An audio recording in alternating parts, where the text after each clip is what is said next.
m'appelle Antoine Modier-Oyanjo. Je suis médecin. Je suis gynécologue. Je suis professeur d'université. J'assure le cours de gynécologie. Je suis affecté à l'université de Kisangani, au département de gynécologie, où j'ai exercé les fonctions de secrétaire de département chargé de la recherche. Sur le plan scientifique, je suis médecin spécialisé à la prise en charge de couples infertiles, avec les techniques modernes d'assistance médicale à la procréation. En tant qu'homme, et par rapport à tout ce que je suis en train de faire aujourd'hui, je voudrais simplement dire que, en tant qu'ambassadeur humanitaire pour la paix, il y a deux motivations. On ne peut pas faire quelque chose sans motivation. Pour aimer la paix, il faut avoir vécu la violence. Et quand on a eu une enfance violentée comme la mienne, pour ma petite histoire, c'est que je suis né il y a quelques 70 ans. Parfois, les gens ne croient pas. Et dans une famille très pauvre. Pour la petite histoire, je suis né 3 jours après, parce que quand parfois on regarde la vie des gens, on ne comprend pas leur comportement par rapport à leur attitude face à la vie en général. Je suis né, ça c'est l'histoire que ma mère me raconte, au 3e jour de vie, je suis volé par une voisine à ma mère à la maternité, à 3 jours après la naissance. Voilà une première violence. Et quand ma mère me raconte cette histoire, je me dis, mais mon Dieu, est-ce que c'est toujours moi que ma mère a récupéré? Mais à l'âge de 10 ans, je suis fait rebelle. Donc la première rébellion mouléliste. C'était avec Kabila les Pères, qui n'avait que 18 ans à l'époque, et je n'avais que 10 ans. Étant donné que mon père était policier, et nous avons été enrôlés de force dans l'armée rebelle, moi et mon père. 3 mois après, nous allons nous extirper de cette mouvance violente, tout simplement parce que je dois rapidement aller me réfugier en brousse avec mon père, après être sorti sain et sauf d'une embuscade. Parce qu'à l'époque, en fait, les rebelles que nous étions, tout petits, ce sont les petits Kadogo que vous avez connus peut-être. Nous, voilà, on nous appelait de Moulé les Mailles. Eh bien, nous sommes tombés dans une embuscade. Il y a eu beaucoup de morts dans une mission à peu près à 90 km de Lissala, qui s'appelle Boyangé. On est tombé dans une embuscade tendue par les ANC de l'époque. Et il y a eu beaucoup de morts. Je me souviens encore que nous étions un convoi de 12 camions avec près de 3000 enfants, parce que ce sont les enfants qui se battaient à l'époque, mais nus. Comme toute arme, on avait une machette ou un morceau de bâton. Mais ça, c'est quelque chose qui peut marquer l'enfance et marquer la vie d'une personne. Donc, c'est dans ces contextes-là de violence et de misère et que je me suis dit, une fois que j'ai pris conscience de tous ces faits et du rôle que je devais jouer dans la société, après mes études, je suis allé très tôt par pure, je dirais, générosité divine, parce qu'il faut le dire, parce que mes parents, comme je vous l'ai dit, étaient très très pauvres. Mais j'arrive à Kinshasa, après la brousse. Je vous ai pas dit que juste 3 ans après la rébellion, 3 mois, nous sommes allés en brousse avec mes parents pour ne pas mourir et presque pris en otage par des rebelles et qui en fait nous miroitaient le fait que eux ils étaient bons. C'est ce qui se passe peut-être à l'Est aujourd'hui et que les autres étaient des démons. Donc nous on devrait fuir avec eux. Ils nous ont retenus en brousse pendant 2 ans, au point où au sortir, nous ne savions pas quel jour nous étions et quelle année. Et on n'avait plus de nourriture du tout. Et quand nous sortons de cette brousse, je dois reprendre mes études primaires, parce que au moment où les rebelles nous prennent de force pour nous enrôler des forces dans l'armée, je suis en 5e année primaire et j'en sors, comme j'ai dit, 2 ans après, malade, et je dois aller quand même, grâce à mon père, reprendre mes études dans une localité qui s'appelle Yangambi, à peu près 90 km de Kisangani. C'est là où je termine mes études primaires, avec brio. Et je rejoindrai ma mère à Kinshasa pour continuer mes études secondaires à l'Athénée de Kalina, l'actuel Institut de la Gombe. Et là, j'ai la chance de pouvoir obtenir une bourse parce que je suis premier de ma promotion, premier de ma classe et l'Union européenne d'aujourd'hui, ça s'appelait le marché commun et j'ai obtenu une bourse pour aller en Allemagne. Mais cette bourse, malheureusement, a été détournée. Une autre personne qui s'appelait Modia, un faux Modia, est parti en Allemagne à ma place. Ça, c'est vraiment, vous savez, ça, ce sont des violences. Ça, on a vécu tout ça. On s'est dit, mais pourquoi moi? Et Modia est parti, l'autre Modia, le faux, est parti en Allemagne, et je me suis résolu à m'inscrire à l'Université nationale du Zaïre, l'UNAZA à l'époque. Là, nous sommes dans les années 74, parce que je termine mes examens, en fait, mes études secondaires en 1974. Donc, la plupart de gens qui m'entourent ne sont pas encore nés. Mais je me suis dit, ben, c'est bien, j'ai perdu cette bourse, je continue quand même, j'ai pris le temps de m'inscrire et j'ai heureusement réussi mes 3 ans de graduat sans problème. Mais un jour, je me lève, je me dis, mais je pourrais aller poser la question au marché commun, au Fonds européen de développement, dont en fait c'était les personnes qui m'ont octroyé cette bourse. Et j'arrive là-bas, je rencontre une dame responsable de la coopération belge. Et je lui dis, mais je suis pas parti, je vous l'ai dit depuis un certain temps, mais il y a quelqu'un d'autre qui est parti en Allemagne. Le mot qui est parti en Allemagne, ce n'est pas le vrai. Madame me dit, vous parlez de quel Modia? Celui qu'on a refoulé. Parce qu'en fait, le contrat, c'était que vous allez, vous réussissez une année, vous restez. Si vous échouez une année, on vous donne une chance. Et la deuxième année, ben, vous êtes remis à votre pays. Et ce qui fait que la chance, pour moi, c'est que le Fonds mondial est revenu refoulé à la frontière parce qu'il n'avait pas satisfait, il n'avait pas respecté le contrat, il n'avait pas réussi. C'est comme ça que ma bourse me sera restituée. Et donc, 3 ans plus tard, je me retrouve en Belgique. J'étais déjà à l'UNAZA en première année de doctorat, donc ça fait 4e année de médecine, et je pars en Europe. Au lieu de m'envoyer en Allemagne, les boursiers qui partaient en Allemagne, c'était pour aller recommencer de nouveau la langue. Étant donné que j'étais déjà avancé quand même dans les études, ils ont décidé de m'inscrire dans une université francophone à Liège et en Belgique. Et voilà, c'est comme ça que je vais pouvoir de nouveau subir une autre violence quand j'arrive là-bas. Je suis en première année de doctorat, on me demande de reprendre la première année. Ça, c'est encore supportable. Mais quelques mois plus tard, on m'appelle pour me dire, Monsieur Modia, vous n'avez pas la conformité.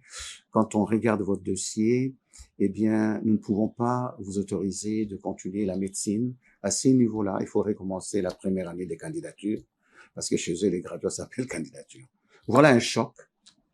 Donc, je suis en train de passer en 2e année de doctorat avec les collègues qui sont restés au pays, qui sont médecins, je crois, 4 ans avant que je ne termine.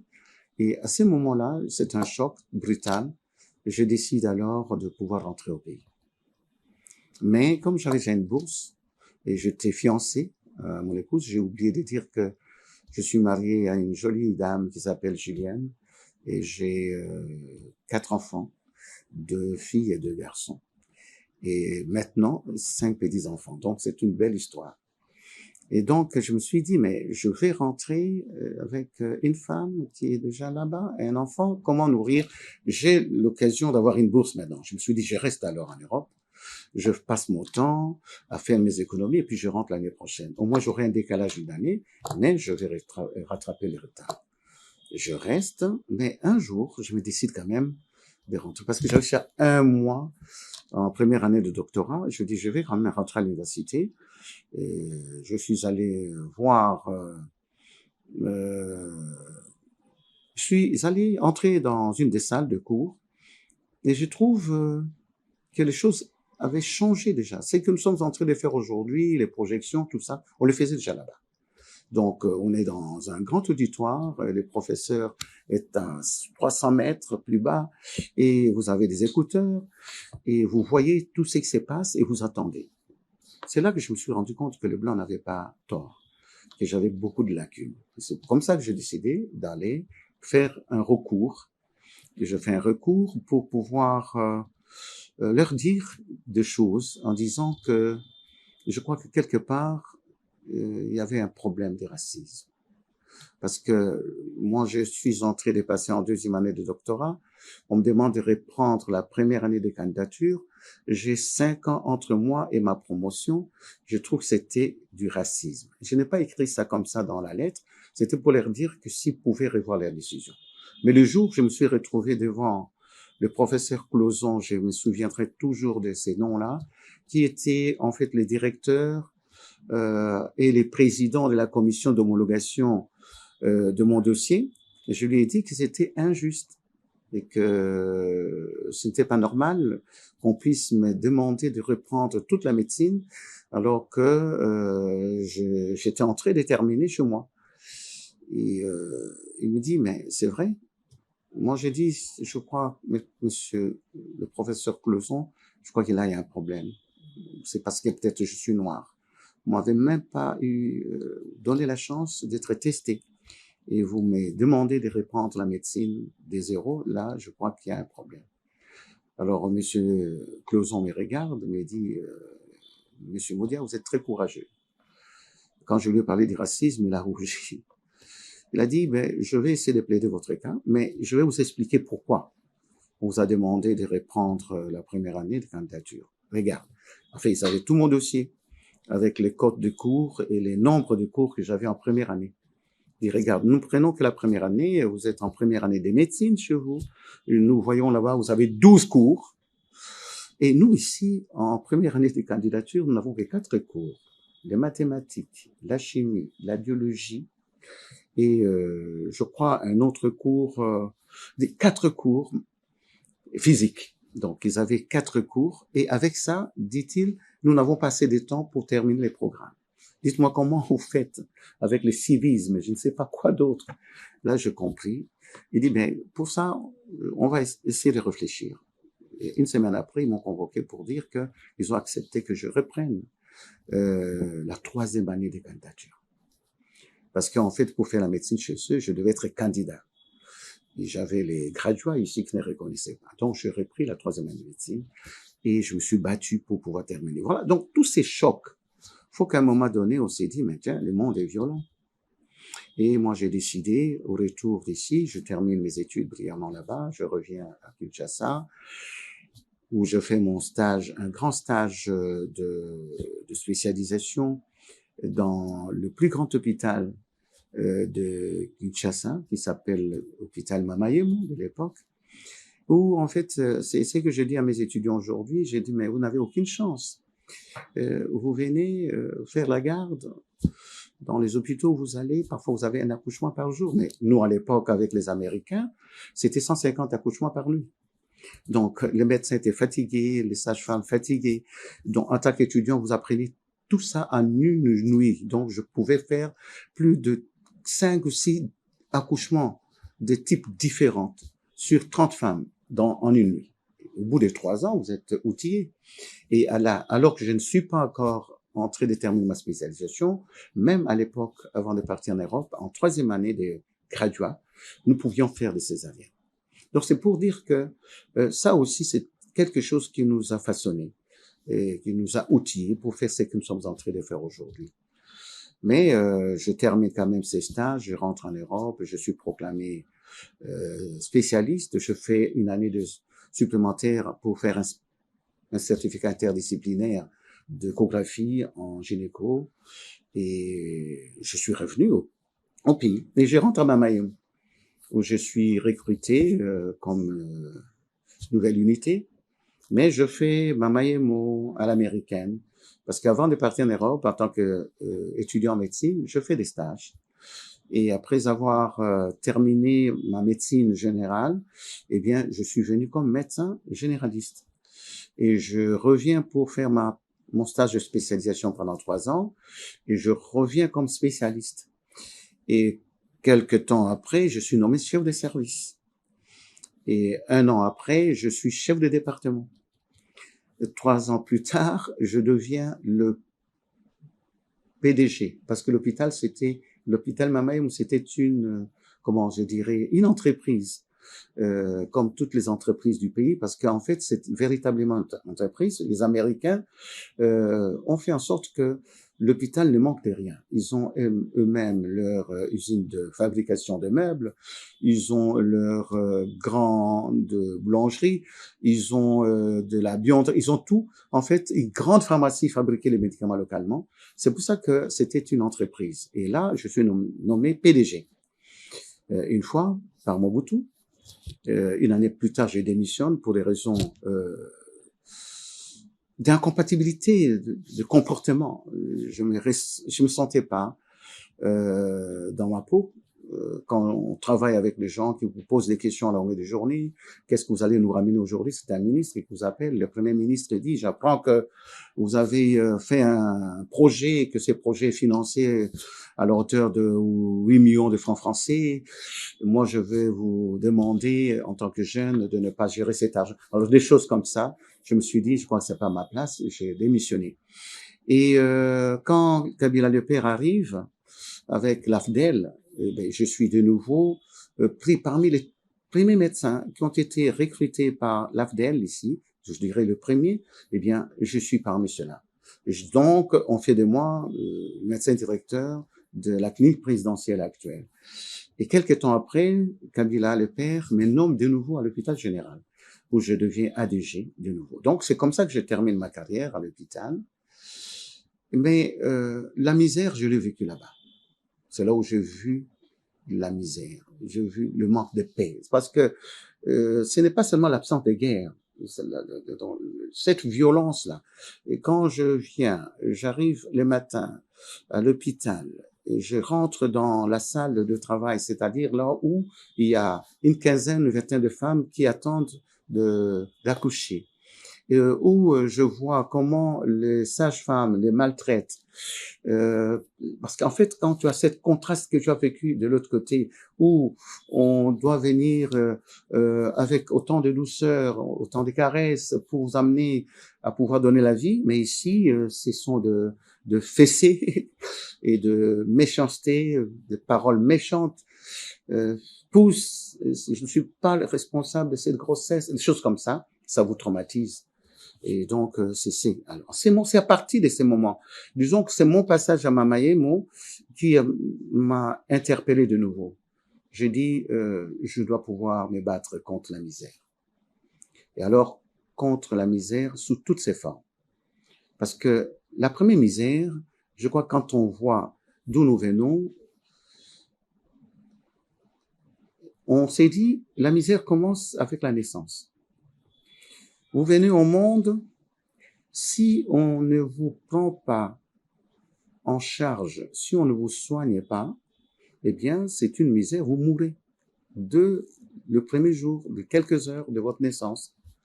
Si votre maman, c'est ça justement, c'est un respect religieux, je crois que c'est pour ça que je fais la gynéco, et votre maman ne vous nourrit pas, parce que c'est là que ça commence, vous mourrez. Donc, autrement dit, si vous n'avez pas de soins, de bons soins, une bonne prise en charge en termes sanitaires, de la naissance, vous avez des problèmes. C'est une misère. Mais si vous n'êtes pas nourri parce que vous avez de problèmes pour pouvoir vous acheter une choucroute le matin ou un pain, c'est une misère.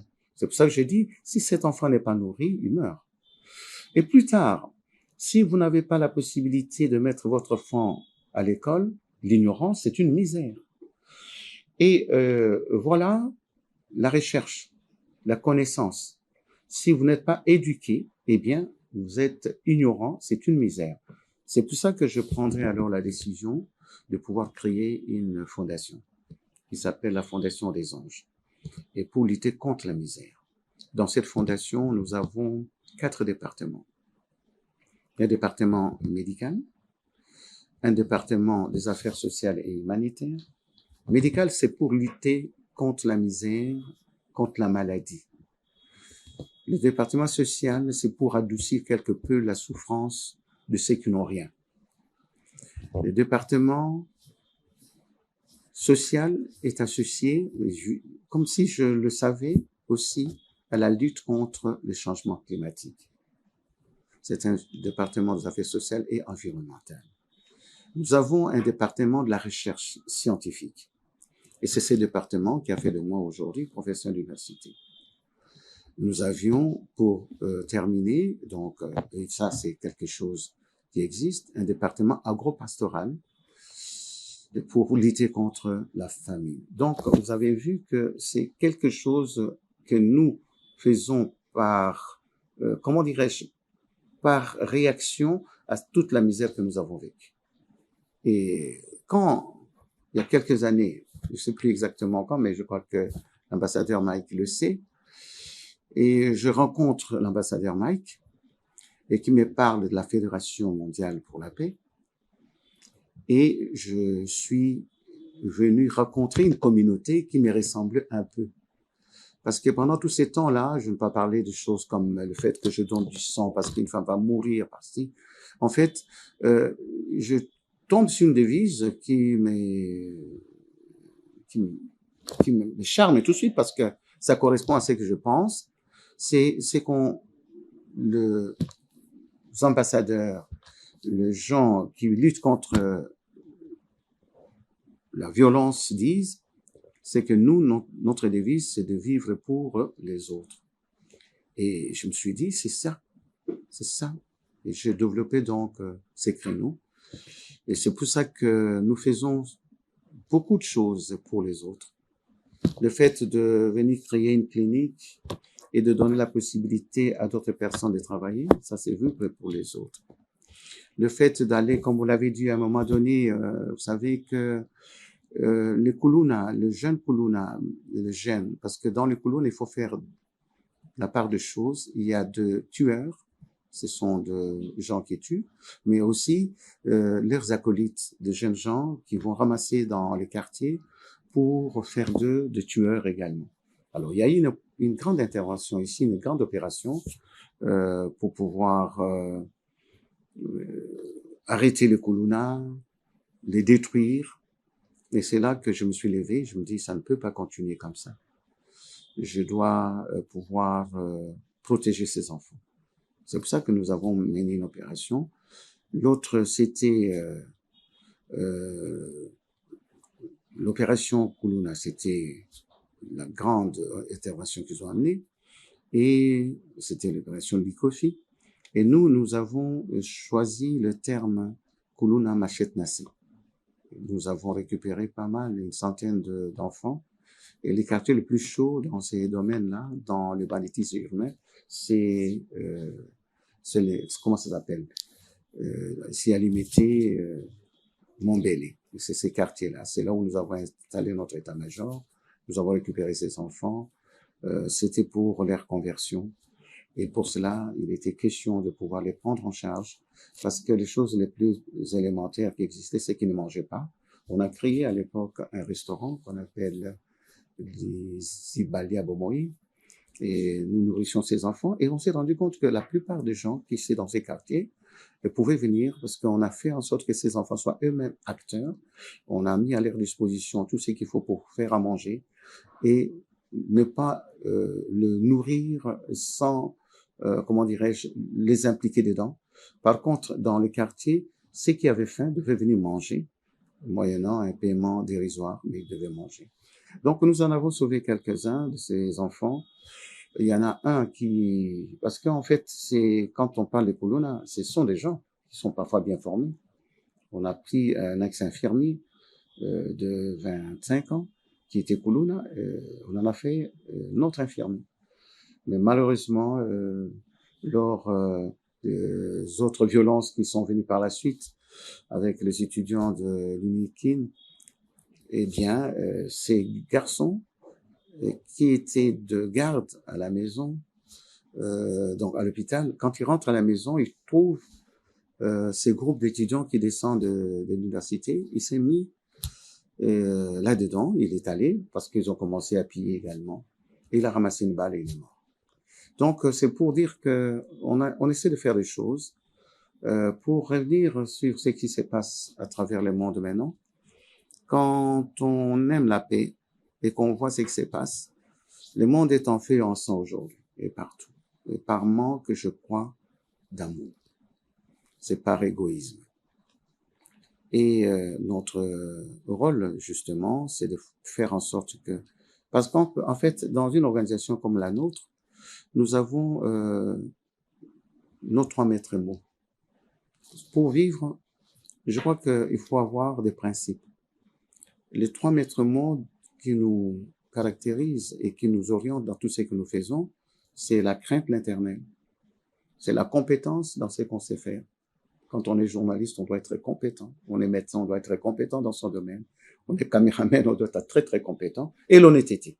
Et je crois que ce sont ces 3 maîtres mots qui ne sont pas respectés et qui sont à la base de tout ce que nous sommes en train de vivre. À la base de... Parce que quand on ne craint pas Dieu, on se permettre n'importe quoi. Parce que craindre Dieu, c'est résumé dans sa loi.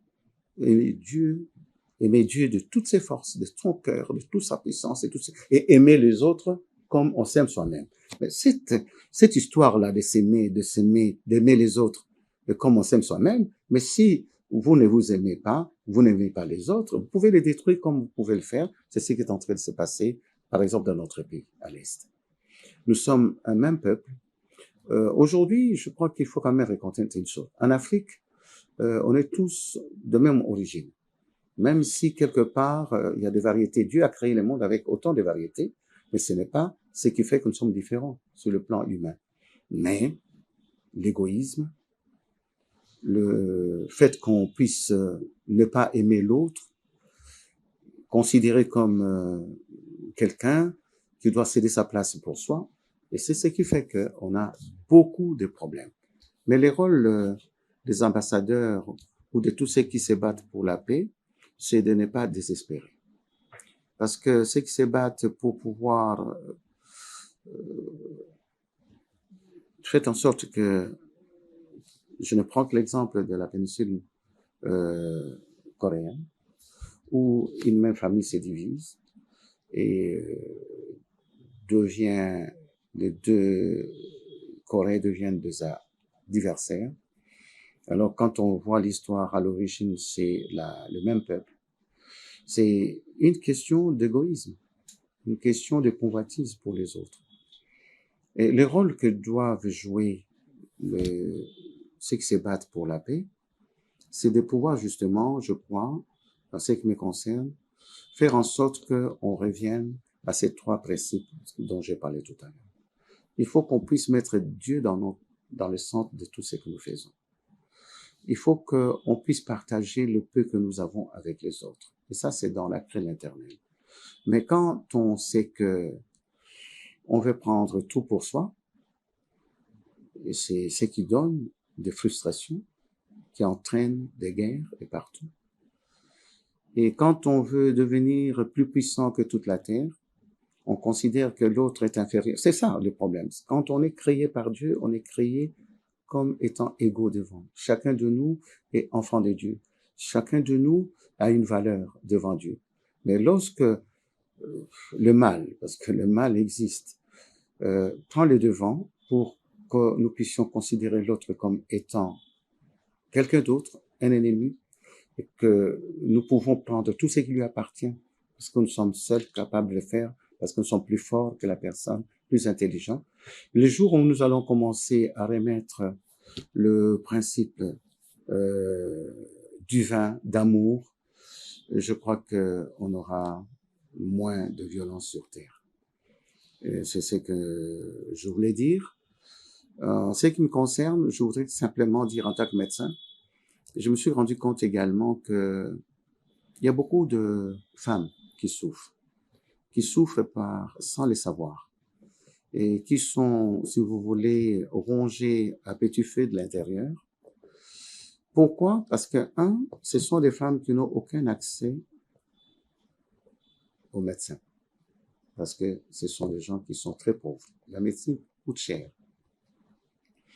Ou bien c'est par ignorance, parce qu'on ne sait pas qu'il y a des maladies. Je vais citer un exemple de 2 maladies qui tuent les femmes sur Terre. C'est les cancers du sein et les cancers du col.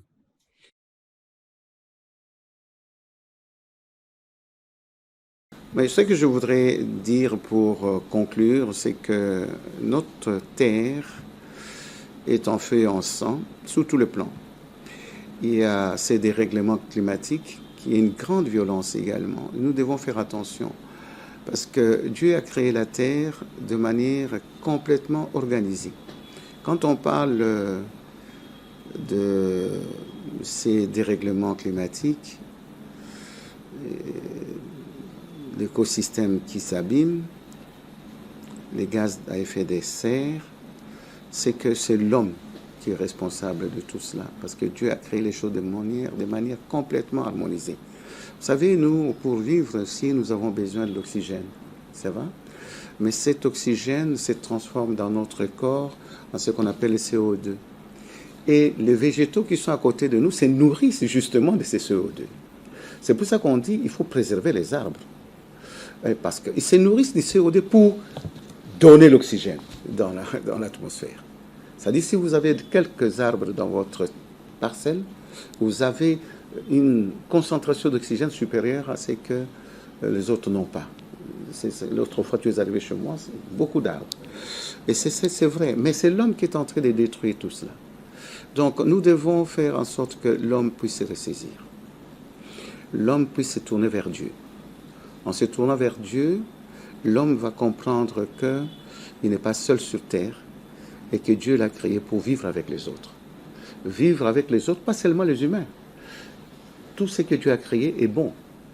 Je viens de vous parler des arbres, je vous parlerai des animaux, parce qu'en fait, ce qui est formidable, c'est que nous avons eu l'autorisation de pouvoir nous servir de manière rationnelle de tout ce que Dieu a mis autour de nous.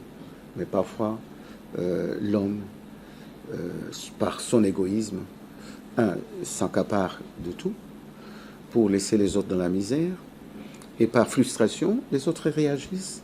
C'est ce qui explique les guerres.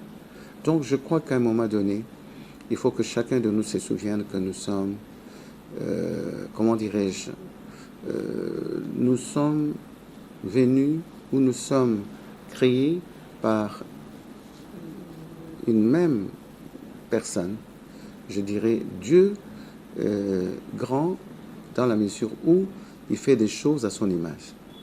C'est ça. Alors si nous voulons vraiment vivre, souvenons-nous que nous avons le même Père.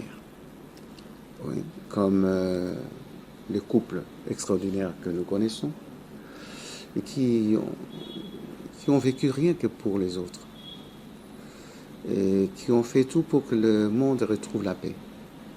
C'est l'occasion de pouvoir, je crois, avoir une mémoire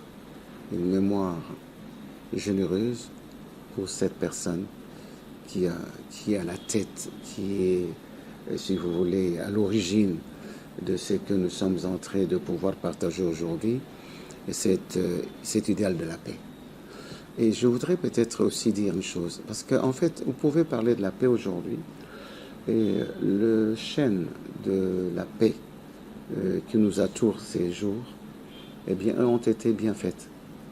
Parce que vous pouvez parler de paix dans votre petit coin, si vous ne savez pas diffuser cet idéal de paix, Et c'est ce que fait Amani TV, et ce que fait Peace TV Africa, c'est de pouvoir justement faire en sorte que ceux qui ont le même idéal puissent se connaître, puissent faire connaître, comment dirais-je, les vertus de la recherche de la paix. Parce que sans paix, eh bien, nous ne serions pas là. Et ce que Amani TV est en train de faire, Peace est en train de faire, c'est justement pour faire un... Parce qu'il faut avoir quand même un espoir qu'un jour la terre va pouvoir se calmer. Et se calmer, comme je viens de le dire, je suis profondément chrétien et je crois que Dieu c'est un Dieu de paix. Et le jour où nous allons nous souvenir que nous sommes tous les enfants de même Père, ok, et que nous ne sommes pas différents, et que nous devons partager ensemble ce que lui a mis à notre disposition, et donc ça dit chasser l'égoïsme, et je crois que la paix reviendra.